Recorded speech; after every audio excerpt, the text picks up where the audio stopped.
Hi and welcome to the Voices of Boyle podcast. Today our guest is local man John Murphy. Despite being born in Dublin, John has been living in Boyle for a total of 57 years, so he's a Boyle man through and through. John lives on Tarman Road and is happily married to his wife Maura. They've been married for 55 years, have 2 children together, Martin and Kay. And John is very much a family man, and that's very evident in the way he talks about his kids, his grandkids and his great-grandkids. Today we're going to take things way back to John's 22 years in the Irish Army. We talk about his deployment to the Congo in 1960, a time that, as you'll hear from John, has shaped his life today. After moving to Boyle permanently, John became very heavily involved in some volunteer projects in the town. We're going to talk about some of those projects and why volunteering is so important to John and why he recommends everybody should get involved in some way in their local community. We finish up talking about John's time in the Plunkett home and the good times he had dressing up as Santa for the residents. I really enjoyed the chat with John, and I hope you guys enjoy listening.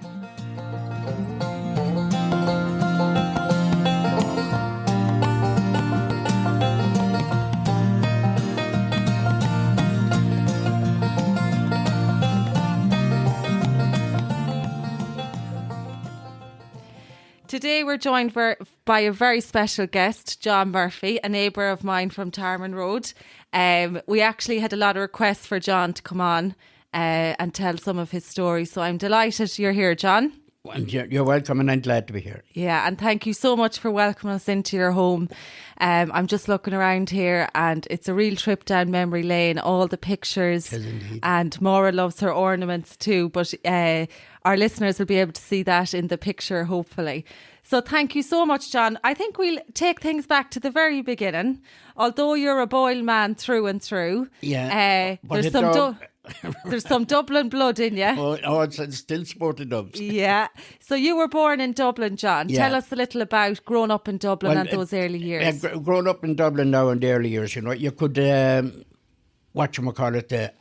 suppose the advantage we had over, people down the country, even though we didn't know it at the time, was you could go to the cinema every Saturday at 10 o'clock. And when you became an adult then, you could keep going till 10 o'clock at night. Different cinemas, like that's what I mean, like different cinemas. And then we had what's nearly forgotten now, the Nelson's Pillar.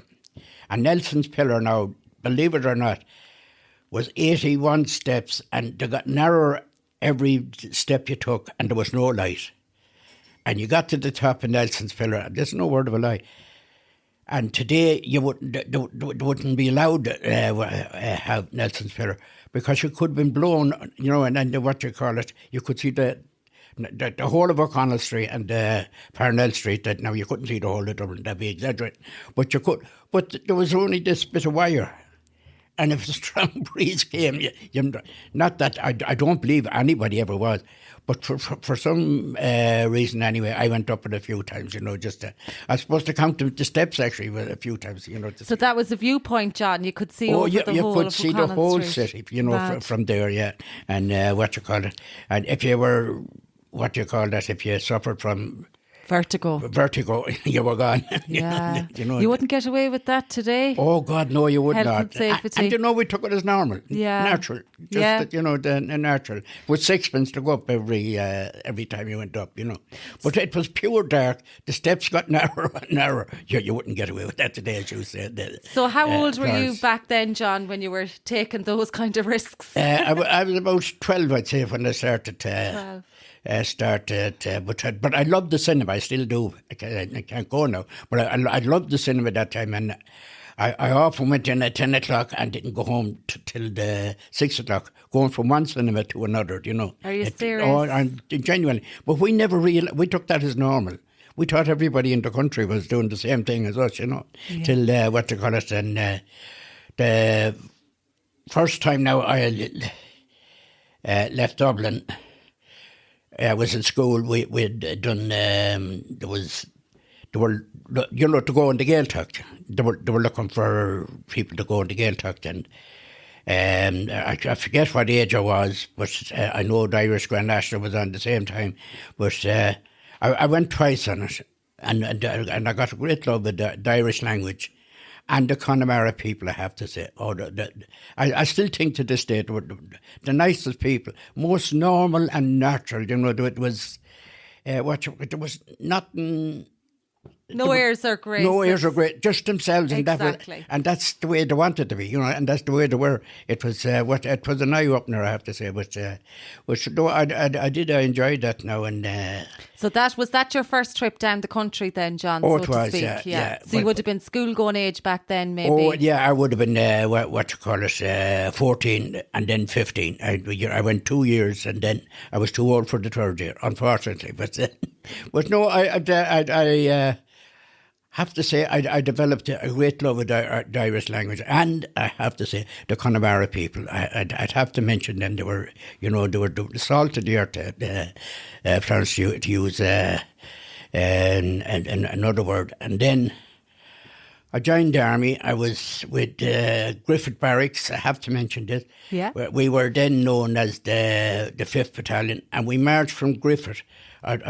You'd have to be a Dubliner to know the long march there. And the heat of the sun, from Griffith Barracks over to Collins's Barracks, which is now the National Museum. And then, and them times, the big square that's there, people that's in the National Museum, or Caesar and Telly, we were out there at 5 o'clock in the morning just to be counted. Amazing. In all weathers, yeah. We took that for natural truth, that we just done it, we just accepted it. And then there was, officers came up from the 1st Battalion, on Caicó as it was that time, the Irish-speaking battalion, and they were looking for soldiers, that could speak Irish to go down to I suppose, build up their numbers down there, and Now, they went to Cork and Limerick and other places as well. But there was 2 fellas, myself and this other chap, and where we done the exam of a Wednesday, and of course, typical army. There was nothing wrong to say about the army. We were gone of a Friday, Were the results even in, John? Yeah, no chance to tell my father or mother or anybody. Gone. Yeah, just that gone. But that was the army. But I have to say, I loved my time in the army. Now it was rough, was tough. And if you were sensitive, don't bother your head, that yes. kind of, there's no doubt it was rough and it was tough, because Nancy O might say to you, do something, and you go to move and he'd roar at you, are you still here? That actually happened, Get you moving. Get you moving, but if you were resentful, but, well, I can only speak personally, but I just didn't pass any heed on, I wanted to be a soldier, and if that was part of the soldier, right, that was so it. Be it, yeah, And John, you said there you were gone on a Friday, so was that down the country you were sent? Oh, down to Galway, yeah. Down to Galway. Yeah. And how old were you then when you were sent to Galway? I was 18 when I went to Galway, and we were known as on Caicó. Now, if you spoke Irish from 9 in the morning to 4:30 in the evening. If you were heard speaking English, you were fined, for want of a better word. And believe you me, there wasn't too many fines going. As you can well believe yourself, because we were Irish speakers and we were supposed to, And my best friends then and now actually were Connemara men, Now, there above your head, you see that chap on the right with Maura and myself? I do indeed. Yeah, well, shirt, yeah. Pat O'Flaherty, he was a Connemara man, and he and I were in the Congo together. And Pat, I didn't take up but he rang me one time there last year, and he says, John, do you mind if I come down and see you? I'd like to see you again, Yeah. And I says, not at all, Pat, come down, sure, I'd be delighted to see you, which naturally enough I did. But anyway, to make a long story short, Pat came, he took that photograph was taken. And that photograph over there, Florence, Maura and myself. Yes. Maura loves that photograph. Pat took that photograph. The same day, John, or was No. This different was about 2 years before that. Right. And he was in. It was his daughter took. He was in bad way. Now he didn't look too bad to me, but a few months after he passed away. Oh, stop! And I couldn't believe it. And there's Cardigans, He gave us that more and means friends. Ah, isn't that lovely, John? Yeah, it is, and it's and. Whatchamacallit, I agree for that man like a brother, Yeah. Because, And you were obviously on his mind, like maybe at that stage he knew he was sick. Oh, and he did. He knew he was going, and he didn't say it to me, but his daughter told me after the funeral that he knew he was going, and he wanted two people he wanted to see, and she said, John, you were one of them. Ah, isn't that lovely? Well, yeah, but we got on great because... and was he the friend that came? No, he was a Connemara man. So you met him when you went to Galway. Yeah, I met him when I went to Galway, and Pat and myself, as I said, then thanks. And I have to mention that now Maura's brother was out there. Sean was in the Congo with us. Yeah. Now when Sean was. A good soldier, boisterous, if you know what I mean. But now we're good old crack now, whatchamacallit. But he had his own ideas about the way things should be done, Yeah. But the army didn't. They had their own ideas. Yeah, they used to say in the army, right, lads, there's two ways of doing everything, the right way and the wrong way. But we're doing it the army way. Yeah. They had their own way, John. Yeah, and that was it. I think myself... that they bet you down while you were just recruit training, and then built you up to their what they wanted, And I think they achieved it with me. I must say, because there was because I loved it. I have to every minute of it, And there was just fellas now will tell you, but it's like a carpenter. He makes furniture, and we were trained as soldiers. Now, I have to say, one sad thing did happen abroad in the Congo now, in Florence. The November ambush, November the 8th, 1960, and 9 of our troops were killed in an ambush, And I knew every one of them. They were from Dublin, And like... if I didn't know Irish, I probably would have went out with the Eastern Command, But as luck would have it, no, I was allowed to go to Galway now, don't get me wrong. But I knew every one of those chaps, and we had a sergeant, Johnny Westman. He was built like John Wayne. Really? Oh, honest to God. And coincidentally, he was 100 there last Thursday. Ah. Yeah, this day week, he was 100. And I rang the lads, and they all sent him cards.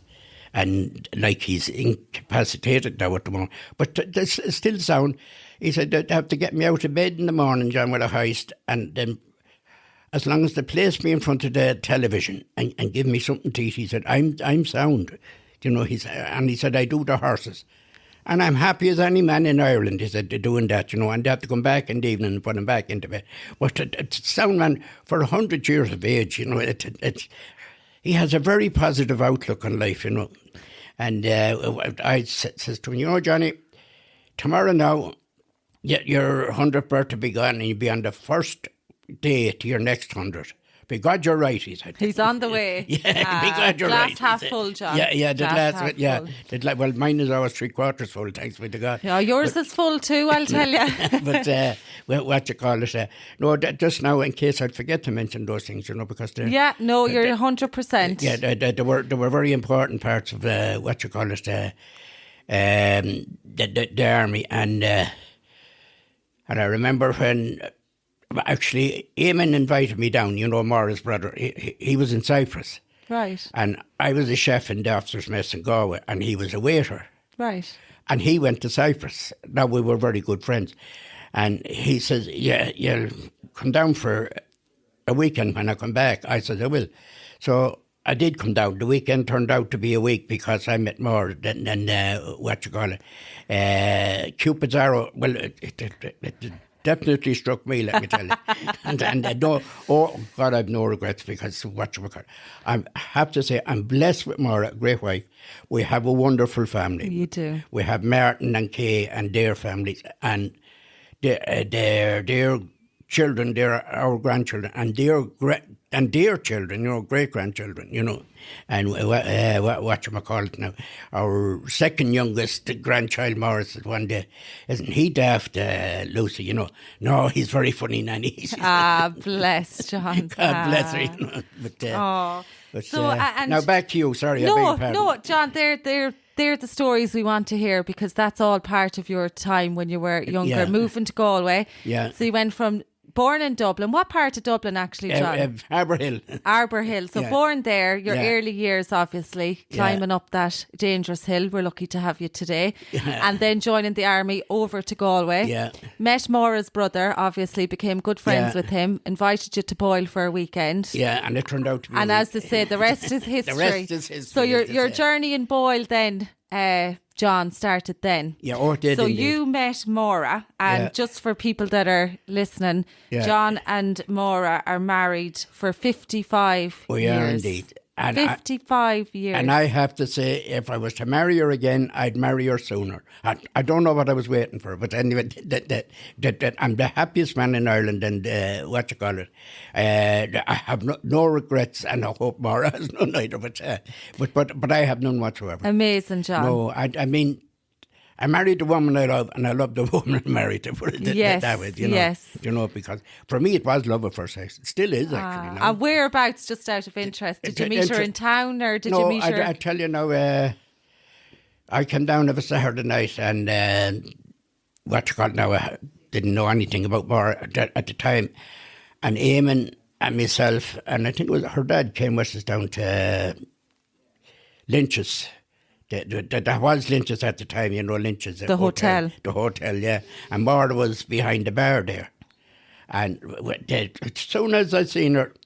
That was it. That was it. And I knew, as the fella says, that I was in with a chance when I went up for my round and she didn't charge me. That happened. Are you serious? Yeah, I'm deadly serious. And I never forget that, I knew I was in with a chance then, but from then on, and then we had... Maura used to work with Dr. Kilgannon at the time. And then Kay was first, and then Martin, and we're blessed with them, both of them now, though I have to say now, Martin Murphy goes above and beyond the call of duty, with both of us now, I have to say with both of us, he's a wonderful one. Now Kay's in England, now she doesn't get the opportunity that he gets, She's that little bit further away. Yeah, she's that little bit further away, but anywhere... a big fan. Anyway, either one of us wants to go, or both of us. Martin will bring us, and if we have to stop for a meal, he get annoyed if you try to pay for it. We got used to that. We don't try anymore. Yeah.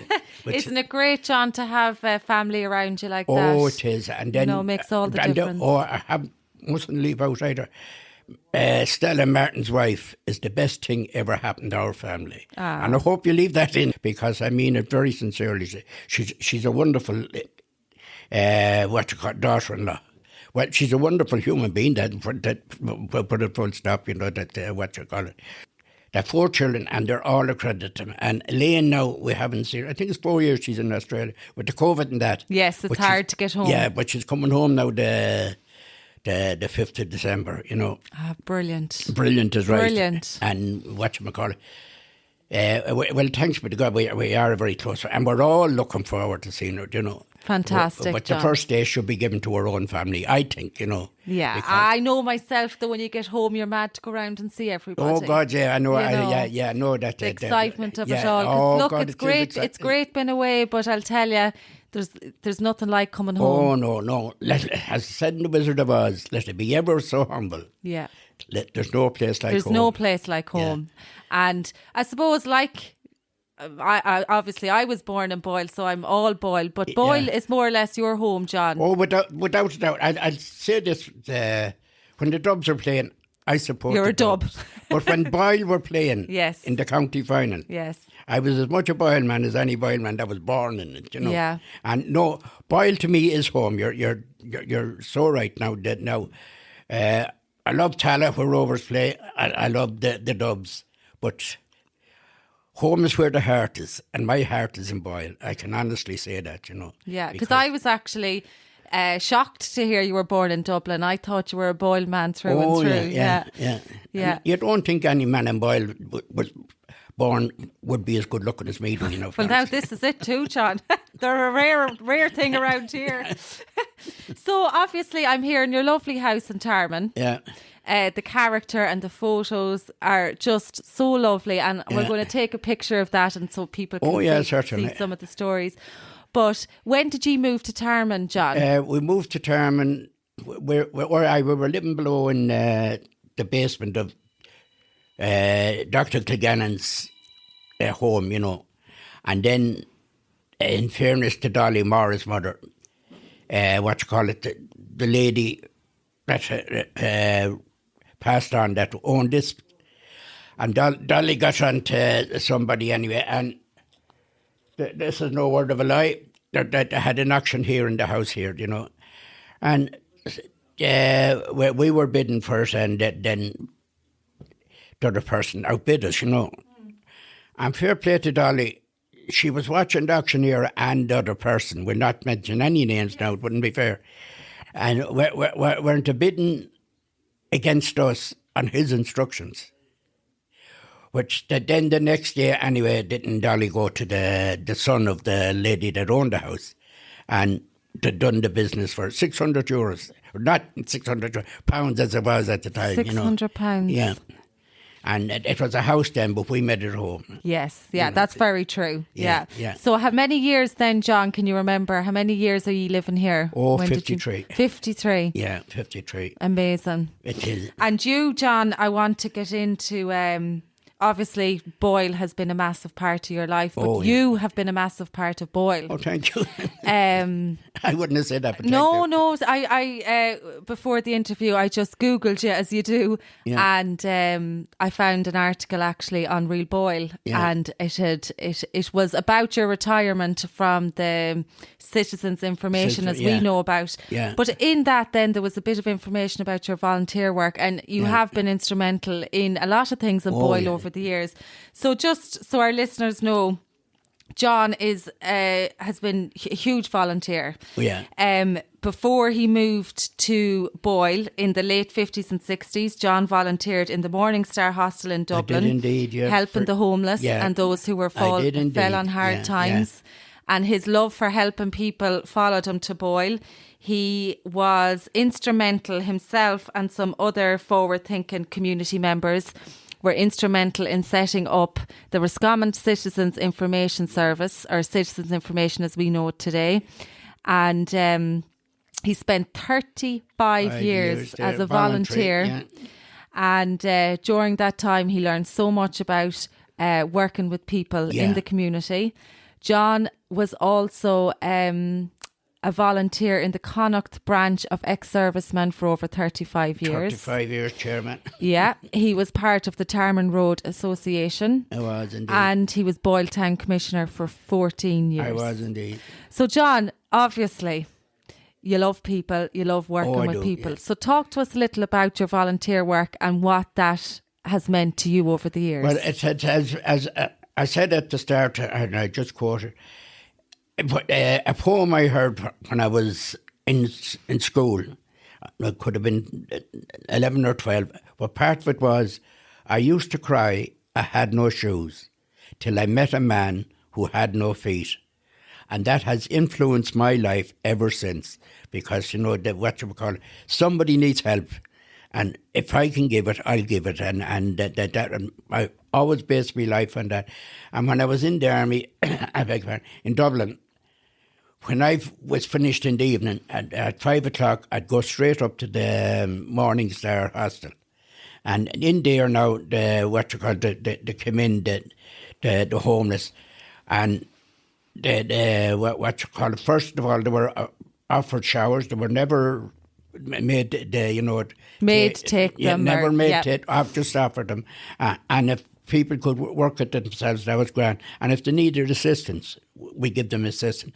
Then they get clothes, and then they get three-course meal.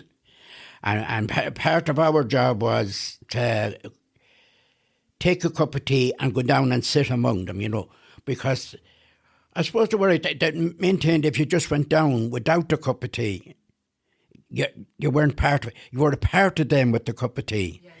I don't know who thought it, but it was a marvellous idea, and we spoke to them. And they got to know us, and if somebody needed assistance at the shower, I'll have John, Yeah. And, or Michael, not just John, or, they got used to people that, but, because I have to say every volunteer in that Morning Star were kindness itself to and I have to say, I genuinely believe this, but for the grace of God, there go I.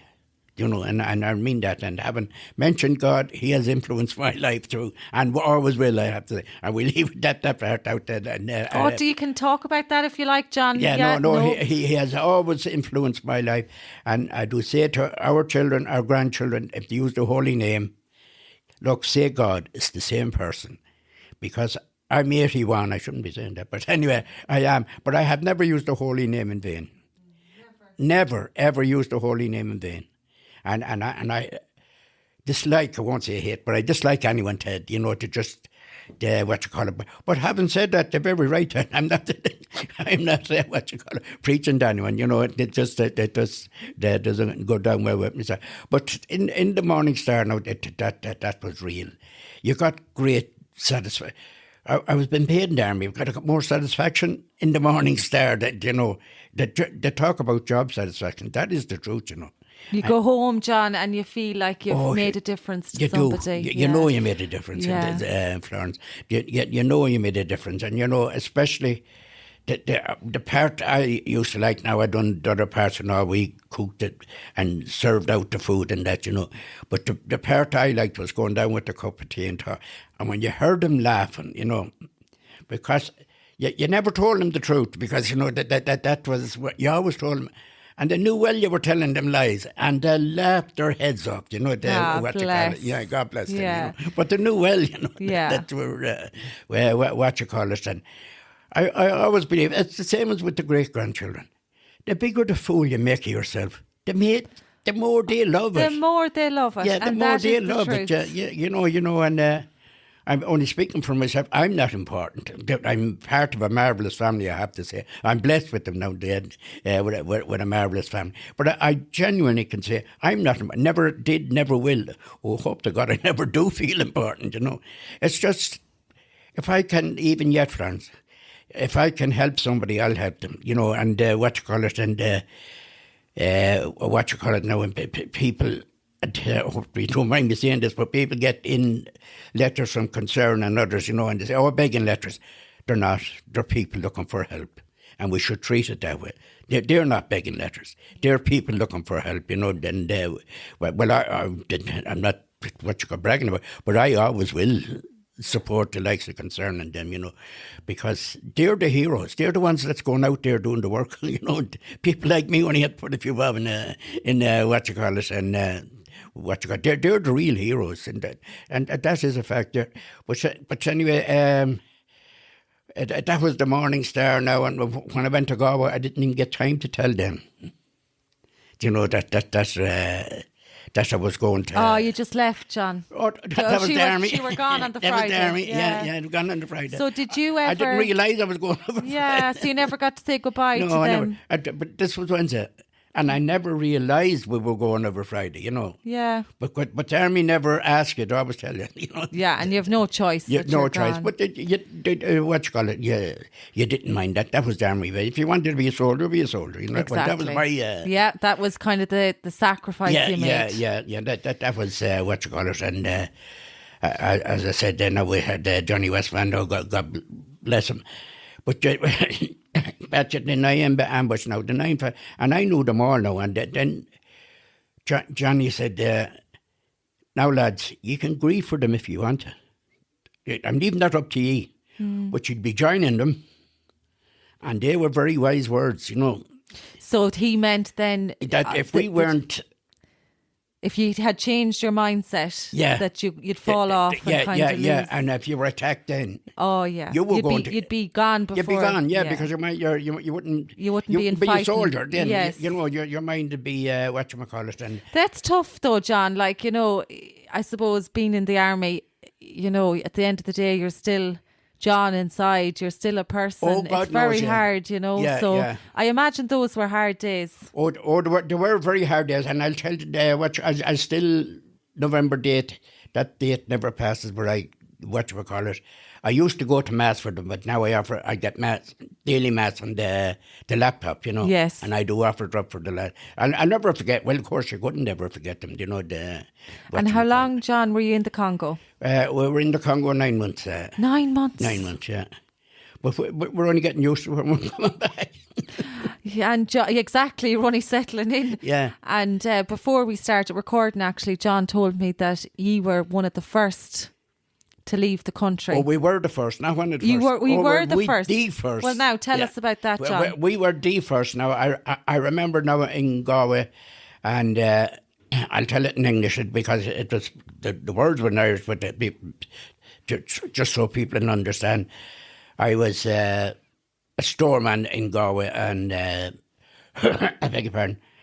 And Jim Brophy, he was the CS at the time, the company sergeant, and he came in and he said to the quartermaster and myself, do any of you want to volunteer for the Congo, And the quartermaster says to me, don't ever volunteer for anything, John, So he said no, and I said no, and then I thought about it. Why should I be taking his direction, why not my own, Yes. So I went down after, Jim Brophy, CS Brophy at the time, and I says, put my name down, CS, Will you make up your mind, he says to me, No slack given. No. But in fairness to him now, he did put my name down, and we were one of the first, Now, and when I went to the Congo, I was Sean Morocco, a hooked a Cahara Hain. I wasn't John Murphy. You weren't John Murphy. No, the lads now from the first battalion that day, all their names were in Irish, But because that was the spoken language, and no, to us that was natural, which it was really, And you had a number then, John, at the end. Oh, yeah. Carrahan. Yeah. And how many people were in your battalion back then? There was 668, if I'm not mistaken. It's big.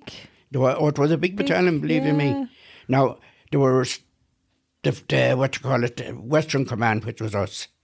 The Southern Command, which was down the south to Cork, Kerry and that. There was the Eastern Command, which was Dublin, Dundalk and And they didn't know what battalion to call us, and somebody came up with the idea, 32 counties, call it the 32nd Battalion. Ah. Which was, I would never have thought of it now, but it was a gem. Fitting. It was very fitting that, because there was lads from Northern Ireland joined in Dublin and, and some went to Limerick and Cork and places like that Athlone, Mullingar. They wouldn't come to us because they couldn't speak, there were lads from the 32 counties in Ireland there that time, But we all got on well, I have to say, but just one thing I have to mention. We were under attack one time for 3 days, 3 nights. Thank God they never attacked at night. They were superstitious, but they never attacked at night. And but once the dawn came up, that was it. That was it. They started, and they used to get this drug. It was a sap of a tree. I forget the name of it now, and I won't even try and think because I won't. But they thought that if they got shot, that, the bullets wouldn't do them any harm. And a thought struck me when their comrades were falling all around them, But they did not register with them. That's So did they? That's interesting, John. No, genuine. Did they have themselves covered in this? No, they took it. Oh, they took it. It was, Okay. So was it like they drank it? Or drank it, yeah. It's like, we won't go down that road, but it was a drug that time, It was a drug, and it was out some. No, it wasn't out of every tree, but some trees. Some trees, and as whatchamacallit, and they used to take. And well, I was only 19 at the time, and I was wondering, would it not occur to them, that it's not working. Yeah, it's not working. The bullets are not stopping. And luckily for us now, and I will be perfectly honest, that they couldn't shoot straight. Yeah, we were buried. We did have one. He wasn't a casualty now, but he got shot in the leg. That was all. That was. But coming back on the train, I have to say, I should have clarified that now. We went up to collect refugees. That was the beginning of that. And we went up on the train, and I think it was 10 miles down. We went down in trucks to pick up the refugees. Picked up the refugees, straight back to the railway station. The tracks were gone for about 20 miles each side. And of course, naturally enough, straight, and not as slow as we went down, but, straight back. In fairness to the NCOs, we were in defence mode. Everything had to be ended. But by about 2 hours now, I'd say we were totally, every fella knew where he was and where he was. But I beg your pardon. But anyway, after the 3 days, whether there was a ceasefire, no, we never knew, but we were told that the tracks were back on and that we were going back to base. And we were on the way back to base, and we got these parcels from home, food, cigarettes and that in it, I had, I forget what I had now, but I do know I took out 20 players. And as soon as you're sitting there in front of me, I can still see it. And this big hand came over, took the 20 players out of my hand and handed me a tin of fruit. Johnny Westman, the sergeant. That'd be better to you now, young fella, he said. Stop. Oh, God is me judge, that actually happened. I'll never forget, he said, now, he gave me the tin of fruit, took the cigarettes. That'll be better to you, young fella, he says, that's whatchamacallit. And now up there is a photograph. That was the 25th anniversary of the, I see it up there at the top. And see the one up there behind it there. Sorry. You're all right. That one. I see at the top, yeah. That was this 50th anniversary in Galway. And it shows you how very few of us are actually left, Yeah. I'm speaking about the Western Command now, but very few of us. And when he was taking that photograph, fellas' relatives were trying to get into it, And I was delighted to hear the cameraman saying, survivors only, survivors only. Because... Oh, you just want, the group. Yeah. But it only occurred to me when he said that we were the survivors, and that's the Johnny in front with the medal on. No, I'll show you. No, that's the Lord Mayor of Galway, as was at the time. I couldn't tell you what his name was. Wasn't one bit interested in him. But and that photograph up there, Florence, see that one? Yes, yeah, the top one. Yeah, well, that's us when we came back to Galway. Ah.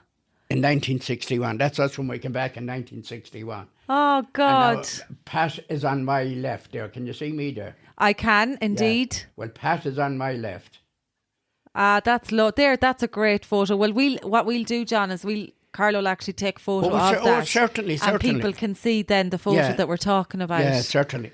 And there on my left is Kay and myself. Well, that was when I went up for, the Nyamba ambush. I think it was the 25th anniversary of it. And we had to go up to the Pro Cathedral in Dublin for it. The Archbishop of Dublin was saying the Mass. Now, this is as sure as God is in heaven. I was going in, just going on the steps of the Pro Cathedral, and this fella came over to me and he said, John, weren't you in the Congo at the same time as the lads? I says, I was. And he said, would you bring up a candle? And I said, but I didn't bring any beret. Oh, that won't be a problem. He says, I'll get you one, So, but Peter Kelly, I'm wondering now, but bear with me. Peter Kelly and I were great friends in Dublin, in the 7th Battalion in what's now the National Museum. And Peter went with the Eastern Command as a medical orderly, and I went with the Western Command, of course. But we were on guard in an ammo dump, and this is good. Now, I'm not telling you a word of a lie. And the lads came from the Eastern Command with a truck to load it up, to get ammunition, to load the thing up with ammunition. And there was a Jeep with them, and Peter was in the Jeep. Mm. And Peter and myself, Peter came over to me talking, I was on guard. And Johnny Westman let this roar, you don't speak to, troops that are, on guard. So he came over to me and he said, now, John, he said, or Murph, that's what he was calling me. Murph, he says, I'm giving you 20 minutes to speak to that chap. I'll take over, but you'll be back here in 20 minutes, I was back in 15, but anyway. But no, and Peter, but to get back to where Peter was in the bed, the truck was moving out with, it was full of the ammunition. Peter was in the back of the Jeep. And this is as God is my judge. I'll never forget. I can still see it as I'm looking at you. And he said, I'll see you spud in Kerwins. They were coming back a month after us, Mm. Peter never made it back. He was in the Nyamba ambush. Was he? Yeah, God rest his soul. But to get back to where we were, when your man says to me, weren't you? I was. And we were just going up, there was no particular order to go up, And as we lit the candle, and one fellow, the first fellow went up, and then the second fellow with the candle lit, and you put it up on the altar, And the bishop called out the name of the soldier, that was whoever was going down with it, Yes. And I was going down with it, and what did he say? Peter Kelly. God is my judge. Wasn't that amazing? Well, it was amazing, yeah. Yeah. But that actually happened. Now, it wasn't planned. There was no way you could plan it, Maybe that was, let's say, the meeting that never happened. I often thought that, Florence, that Peter was saying. That it was meant to happen, he kind of said, well, we met eventually. Yeah. So John, you came home a changed man, I'd imagine. Oh, I went after 9 months. I went out there, what you call it, a teenager, came back a man. Yeah. Or went out a boy and came back a man, you could put it that way. Yeah. Opened your eyes, I'd say. Totally. Yeah. Life changed completely. Yeah. And I read in that article actually that you had said you saw the best of man and the worst of man. Oh, I did. During that time. Man's inhumanity to man was out there, and that's. We never talk about it unless we're among ourselves. Yes. Because we know what we're talking about. No one else really understands, I'd imagine. And they wouldn't believe what you call it now, because what they'd done to their own people was, we'll just touch on that. Touch on what you call it now.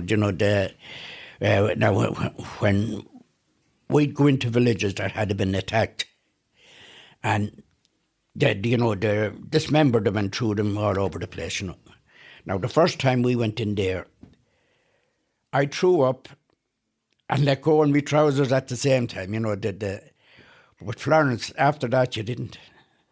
It became normal, natural. desensitized. You just had to go in and do it. And the same with the first time you come under fire. You're afraid. Well, I was. I would have no hesitation. But second time, it cost me a thought. It was me or you, Jack, and I'm damned if it's going to be me. That was my, whatchamacallit. But it changed life now entirely, There's a lot of the fellas I never met after, but there was a lot of them I did meet, and delighted to meet them. But, and keep in touch with them, John. Oh, I still do. Yeah. Yeah, now the likes of Pat now, God bless him. Yeah. But Pat now and myself got on great entirely, the whatchamacallit. There was a card game, it was called On. And any time we had free time, fellas were paired off, and Pat and myself were, a team. And we got to the final. And the last game, the other lads should have won it. But we were speaking in Irish, Pat and myself, and they didn't have a clue. No, that's the key. But what you call it to it? The sting in the tail was we got 5,000 cigarettes apiece, and neither one of us smoked. And the fellas that smoked could have done it. They'd lost them. Yeah, they could have done it, But what you call it? The lads used to say, sure, we don't know what you're saying, But that was the whole idea. Yeah, you had to eat it all. Oh yeah, we had it all. So. But good. Pat was so sorry, Florence. But Pat was so proud of that. More, I'll tell you, he was even now up to the last time he was here, and you remember that spot, when we. When we went all through and then got to the final, and the lads didn't know we were talking. So there was good times as well, John. God, yeah, it wasn't all bad, believe you me, because if it was, sure, you'd be a wreck. You wouldn't be yourself at all. Yeah, you wouldn't be yourself either. Yeah. And there was good times now. And I have to say, all the lads that was out there with me, I would praise every one of them, because now, I don't remember any fellas ever falling out.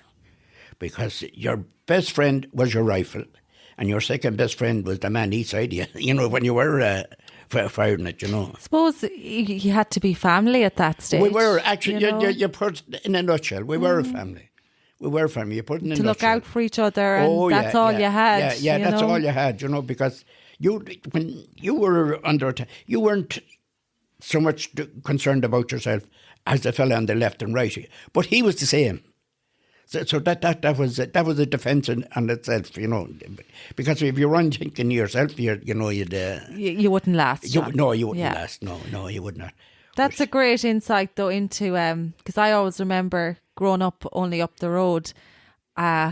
I used to know you as the man with the medals because you had so many medals. But it's great to actually hear the background to them and some of the stories that you've taken from that time. Yeah. And I suppose shaped the man you are today. Oh, it did indeed. And I have one last story about the 32nd Battalion. When we were going to the Congo itself, we were going to Baldonnel the day after the parade. We marched from the castle in Dublin, down to, into O'Connell Street, for Dev and them, he was president and the Sean Lamass was, and I suppose every politician that was in the country was up in it as well, but because it was a vote catcher. But the sun was splitting the trees. But I have to say the crowds that were there, and there was ladies rushing into us, giving us rosary beads and miraculous medals. No, God is my judge. And miraculous medals and all. The crowds were wonderful. But then when you're going past the reviewing stand, I should say, you get Darky Go Yesh, which was the salute, the president. Now, I was in the centre. And Liam Deegan, God rest his soul, he was on the outside of me, and when you get back, you face into the, you look to your right as a salute. And Liam Deegan whispered into my ear, and I'll never forget it, and I burst out laughing. He says, Spud, I wouldn't mind, but he's effing well blind and he can't see any of us. Oh, God, it's my judge. That's what he said. I won't use the full word, but that's exactly what he said. Oh, stop. And I burst out laughing. Let's touch on Shamrock Rovers here. I'm looking at a picture of John here up in the stadium. What year was that, John? That was... what was the year that the COVID kicked in? It's nearly 3 years ago now, so 2019? It would have been before that. Excuse me, because you couldn't... I haven't been in Tallaght since that now, but the boys invited me up, brought me up by car. Or genuinely, and treated me to around the museum, a meal. And then the surprise at half time, and I come out over the public address that John is here. Yeah, John Murphy, and blah blah blah. We'll say for the sake of it, And they presented me with the ball signed by both teams, Sligo and Shamrock Rovers, you know. Wasn't that I still have it lovely? in the Wasn't room, that yeah. I still lovely? have it in the room, yeah. Oh, it was. And that was the last time. I didn't expect it to be the last time now, Florence. But that was the last time now, for health reasons. But don't take me wrong, there's people far worse off than me. And John, you'll get again. Well, You might get again. I hope so, but I'll just give you an instant. What you call it now? Joe, was it? You know, the doctor. Yes. Now, it was April, and I had the form for Lourdes in August, you know. Yeah. And I said, will you sign that for his doctor? He said, John, he says, I'll be honest with you. I wouldn't have it in my conscience don't you allow me to walk that down and up and down the road there, because they said that Addison's disease. Now I have it, but it doesn't have me, if you can understand that. Yeah, totally. You know, and I have that COPED. And then I got shot in the Congo and have this thing in me back, a generator for pain, you know. And whatchamacallit. Now I'm only explaining, not complaining. Yeah, And I really am not complaining. I nearly forgot to mention that I'm nearly 70 years now supporting Shamrock Rovers. And I don't like them, I love them. But whatchamacallit, over the years, Shamrock Rovers fans, we have become a family. You know, we always, even out of season, we keep in touch, you know. But I have to say now, since the COVID hit, that when we won the cup and we won the league, well, three times this year. We've done it the third time this year in a row, I should say. But the other times when we won the cup and won the league, they brought the trophy down and the cup, even during COVID times. But they did wear masks now in the house and whatchamacallit. And wasn't that a lovely touch though, John? Oh, it was now. Now I didn't expect it, I have to say, but and we had the night the cup was down, and I have to mention poor old Hal Corley. Remember Hal? Hal, yeah. Yeah, but I just get a word in for poor old Hal. But we had the cup down, and they had dailies all done up in Shamrock Rovers flags and all that. And that was a surprise to me. I was surprised when I went down. And Hal was having a drink in dailies, and he was going out the side door, you know. And he turned around to the lads and he says, John is a great ambassador for your club. And one of the lads shouted up, why do you think we're here? But it was nice to Hal, though, you know. Bless. Because he didn't have to say anything at all, you know. So he wanted to just kind of recognise. Yeah. God bless him. No, he was an out-and-out gentleman, and I have to say. But because he could take the crack, you know, what you call it. He knew that there was no malice in it. Yeah, Hal was a lovely man and a massive supporter of Boyle Celtic, of course. Without a doubt. Yeah. And Sligo. And Sligo, yes. And Sligo, yeah. He was a massive supporter of both clubs now, I have to say. But I used to often slag him, but he knew there was no malice in it. You know, and he always took it the way it was meant. You know? Good old crack. Yeah, good old crack. Exactly, Florence. So, John, I suppose to finish up, we've talked about your early years in Dublin, obviously your time in the army, your volunteer work, what that has meant to you, shaped your life, really. Yeah, it did. We talked about, obviously, your two kids and the grandkids. Yeah, and great-grandkids. And great-grandkids, and the joy that they bring you. Oh, they do, believe you me, big time. Yeah. And so I suppose, John, just to finish... mention Elaine, that she's coming. Elaine is coming home. And Elaine will probably can listen to this in Australia. So this is going to go out on Sunday. Yeah. So Elaine will be able to listen to it on Sunday. Oh, that's great. So just to finish up, I suppose you have been married to Maura for 55 years. Yeah. So to anyone listening that's about to get married, what's the secret? What's the secret to a happy marriage in your eyes? Or is it all down to the woman you marry? Oh, it's all down to Maura. It's all down to the woman. It's all down to Maura, really, you know. Yeah. The person she is now. Yeah. Love and trust is a big thing in marriage. Yeah. And John, any advice? So the advice I read in that article that you gave to people about the volunteering, you say, get involved, volunteer, join a club, participate, contribute, make a difference. To put it simply, be part of something that makes you happy. Exactly. And you'd recommend that to anyone, John? Totally. I would recommend it. I would recommend that totally.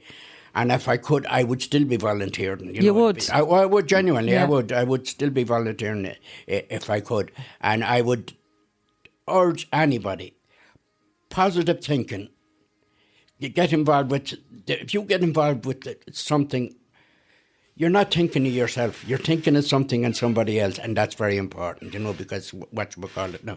As I said earlier, I was never important, I never thought I was important, and God give me the grace never to think that I am important, because I'm not, and I mean that genuinely and sincerely, Ah, yeah, I know, but you're important to a lot of people, you are. More than me. There's the kids and the grandkids and the great grandkids, because and to Boyle, as I said, John was instrumental in Boyle in a lot of things. The Royal Hotel, the Plunkett Home, all the volunteer work, citizens information. There's a lot of things there you should be very proud of. Well, thank you very much, Florence. And John, the last thing, and we'll have the cup of tea then. Yeah. Is there anything that we haven't talked about that you'd like to mention? That you'd like to talk about before we go? Boyle's jewel in the crown is its people. And I mean that. They may not realise it, but they are. Boyle's jewel in the crown is its people, because now I've lived in many as a town, I have lived in, while I was in the forces all over Ireland, and I've been abroad in England, but I never have met genuinely people as friendly and as nice as the people in Boyle, because everybody knows everybody and everybody will say hello to everybody, and I think that's great. Even when you go into the shops, you can have the crack. Bit of crack. Yeah, genuinely, you can have the crack with people even in the shops, and that sometimes you might look at you and say, is he mad, That could be right, but anyway. That's nice to hear, John. Yeah, no, that's genuinely. Nice I think Boyle's, the jewel in their crown is the people itself. They're marvellous. Great. And that now is good. I'm not a blow-in, and I won't be blown out because, I never believed in this blow-in business. We're all Irish. Exactly. Home is where you set it up, as you said. Oh, yeah. Home is where the heart is, and my heart is in Boyle. Yeah. And one last thing before we go, John, if you don't mind. Can you tell us a little about those times when you used to dress up as Santa in the Plunkett Home and in the church too? I used to go in, and I loved it, But the reason I done it was that Christmas Day was an ordinary day to them, and unless and they really enjoyed it. I could mention a lady, I won't be, but you wouldn't believe that same lady, the joy she got when I went into her room. Really? Yeah. Oh, her eyes lit up and she smiled, and we just used to give them Nurse Gorman Hunt. It was her and myself that thought that up. I have to give Pauline, I have to give her a little shout out. Oh, a little shout. Oh, yeah. No, she was instrumental in that too. Now, in fairness to her, and and I suppose I was the only one that went down to church, midnight mass in Boyle as Santa, went up to the altar to the crib, and got up and walked back down just out the back, and then into where the children does to get to hear the rest of the mass.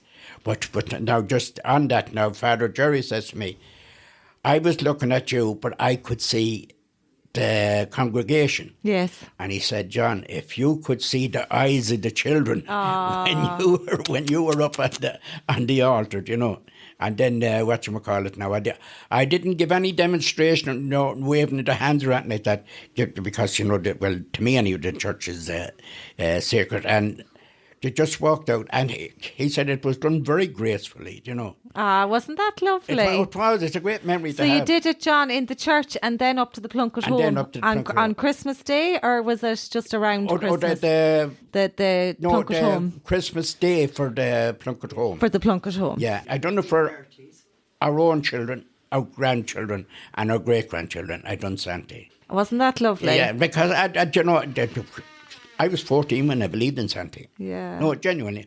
I suppose I still do, but anyway, Yeah. what do we call it? But it's magic, John. It is. It's magic. It is. And, some people say, weren't you great? I wasn't. I got more out of it than they did, to be perfectly honest with you. But I was so glad to do it. That was it was no burden whatsoever to me to do that. And and especially the residents in the Plunkett home, I never called them patients, residents, they were so happy and so delighted and wanted photographs taken with Santee. I know. It'd make their Christmas, really. It did. And I used to get the photographs and give them one apiece afterwards, that they'd have a memento of it. That's lovely. It is. I'd say about the Plunkett home, you do it for nothing if you could afford to. They were like children, God bless them, then. And then again, it could be your own mum and dad, and you'd like someone to be kind to them if they were in which neither of them ever was, thanks be to God. God was enough for us to keep them out of it. Yeah, but 100%, that's a nice way of looking at it. Yeah. That could be your own family member. Genuinely. I always thought that, whatchamacallit, and I remember now a resident in there, and this is no word of a lie, and when I had retired from the Plunkett home, I didn't go in for about 3 months after, and this, I was going round them all individually, just having a chat with them, and this poor devil, he always suffered badly with arthritis. He tried to get up out of the chair, to shake me hand, and I said, sit down, and he says to me, John Murphy, I buried me mum and me dad and me brother and me sister. I never missed anyone as much as I miss you. Bless No, John. God bless. But kindness pays off. It does. It has its own, reward at the end of it. That's the word, Florence. But it costs you nothing. Kindness doesn't cost you nothing.